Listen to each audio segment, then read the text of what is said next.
Olá pessoal, tudo bem? Sejam bem-vindos a mais um vídeo do canal. Dando continuidade à série de vídeos sobre os motivos que podem gerar justa causa por faltas graves cometidas pelo empregado, hoje nós abordaremos a demissão por justa causa em razão de condenação criminal.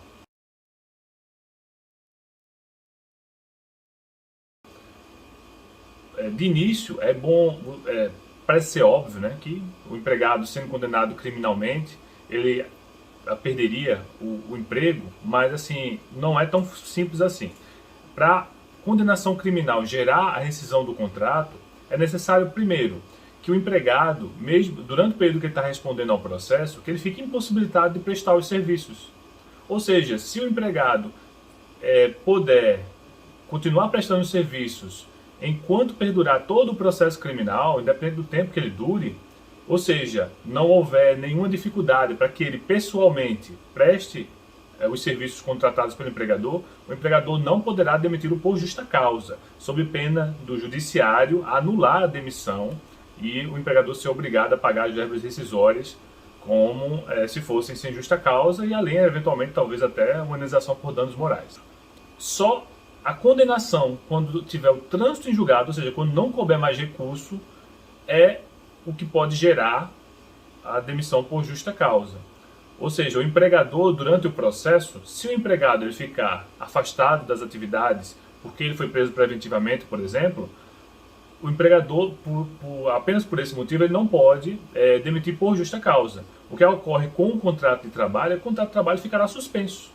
Ou seja, não haverá obrigações para o empregador e nem para o empregado, porque ele está incapacitado de prestar os serviços. E o empregador também não terá que pagar salários ou encargos em razão disso. Terminou o processo, foi apurada a culpa do empregado, com o trânsito julgado da sentença penal condenatória, o empregador pode formalizar a demissão por justa causa. Ao contrário, terminou o processo, o empregado foi absolvido das imputações feitas, e foi libertado, podendo reassumir suas atividades, ele vai poder normalmente continuar o contrato de trabalho, o empregador não poderá demiti-lo por justa causa. A condenação com o trânsito em julgado é um requisito essencial, desde que, ao ser aplicada a pena ao empregado, essa pena realmente seja uma pena de prisão que impossibilite de prestar os serviços. Se o crime que foi imputado ao empregado for um crime de menor potencial ofensivo, por exemplo, um crime de injúria, difamação, calúnia, um crime que no geral a pena não supere 4 anos e que na prática ele vai poder ter a suspensão condicional do processo reconhecida ou até mesmo fazer uma transação penal. É naqueles casos de crimes onde a pena não supera 2 anos e aí o Ministério Público pode ofertar ao querelado, no caso, né, ao réu, que ele, de acordo com certas circunstâncias, ele aceita, faz um acordo com o Ministério Público e com isso ele não precisará efetivamente, ele não terá o risco, né, de perder sua liberdade, apenas prestará serviço à comunidade, ou talvez pagará umas cestas básicas e respeitará algumas condições que forem estabelecidas no acordo. Nessas hipóteses, mesmo com um trânsito em julgado de eventual transação penal ou trânsito em julgado de eventual sentença penal, mas que teve a suspensão da pena deferida, não são hipóteses onde o empregado poderá ser penalizado por justa causa, porque ele continua capaz de prestar os serviços ao empregador. Então, fixem nisso. O foco do vídeo é justamente vocês entenderem que não basta ver uma condenação penal com trânsito, uma condenação penal. É necessário que essa condenação penal seja definitiva.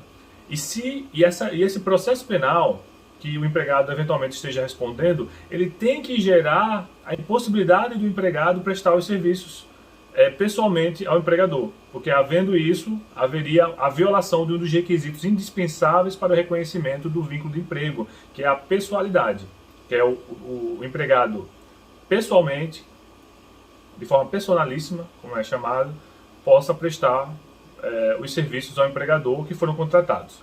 Então esses pontos são bem importantes, mas aí vem a pergunta, é meio absurdo, a pessoa foi condenada judicialmente por cometer um crime e o empregador é obrigado a manter aquele funcionário. Existe uma gama gigantesca de crimes que podem ser cometidos. Não é porque todas as pessoas que estão respondendo um processo penal, todas elas são criminosos perigosos que devam ser excluídos da sociedade. Como eu dei até exemplos anteriores, por exemplo, temos crimes de menor potencial ofensivo, temos injúria, difamação, calúnia. Qualquer um pode estar suscetível, por exemplo, lá em uma discussão, xingar alguém, e por isso a pessoa perderia o emprego.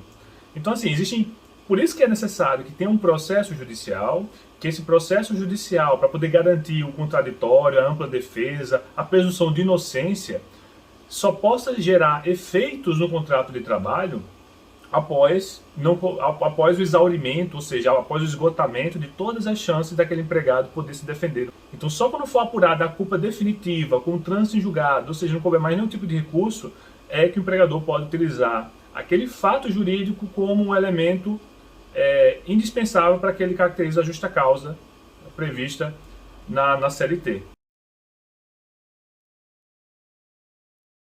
Mas dependendo do tipo de crime que ele cometeu, aí sim o empregador terá que valorar, vai ter que analisar o crime em si.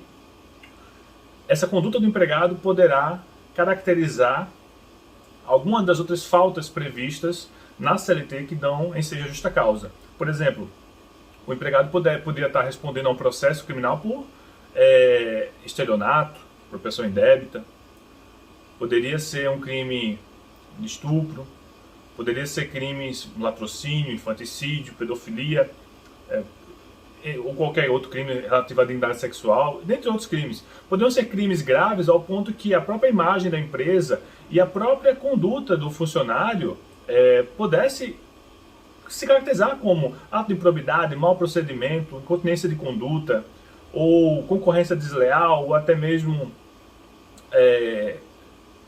prática de ato contra a segurança nacional.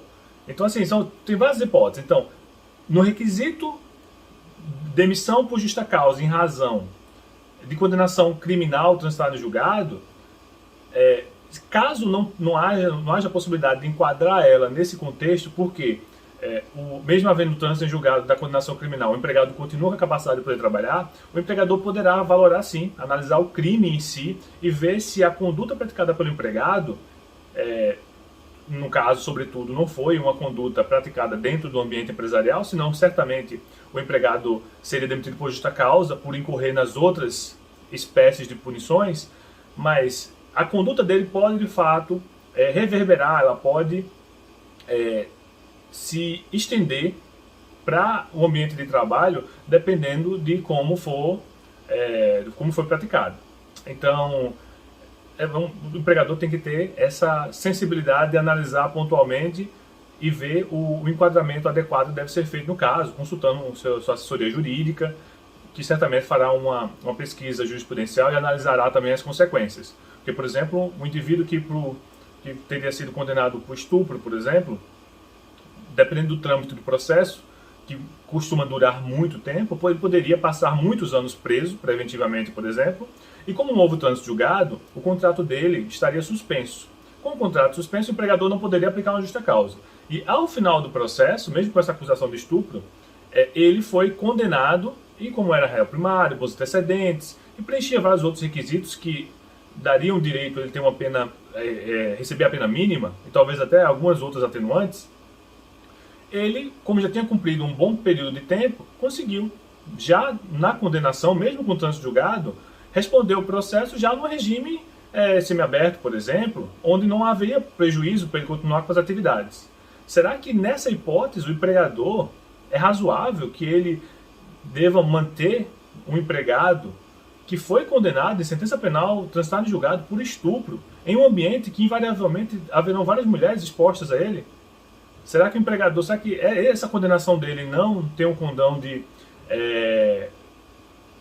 prejudicar, seja a imagem, mas sobretudo o ambiente de trabalho como um todo? Será que essa conduta dele não é uma incontinência de conduta? Será que não é um mau procedimento? Será que você não dá para encaixar em outros requisitos previstos na CLT para caracterizar uma justa causa? A meu ver, a incontinência de conduta é evidente. Então, assim, o empregador terá que ter esse bom senso, porque senão, ao mesmo tempo, ele está expondo os outros empregados a certos indivíduos que, dependendo das circunstâncias, podem gerar um prejuízo muito maior do que uma eventual nulidade da demissão por justa causa. Tá?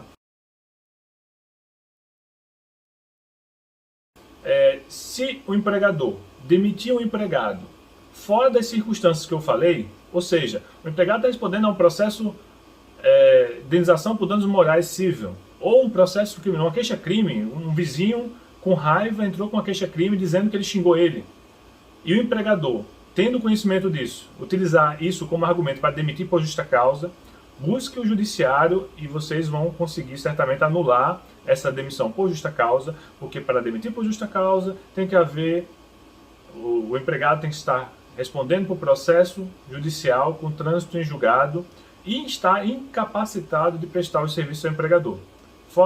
Ele tem que ter esse conjunto de fatores. Se não houver esse conjunto de fatores, o contrato vai seguir normalmente.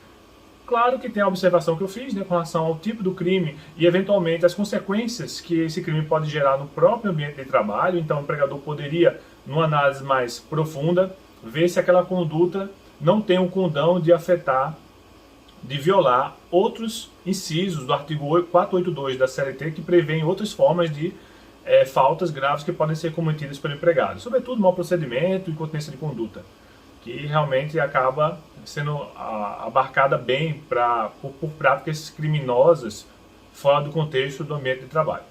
Então é isso, pessoal. Se vocês tiverem alguma dúvida, podem deixar nos comentários que prontamente responderei a todos.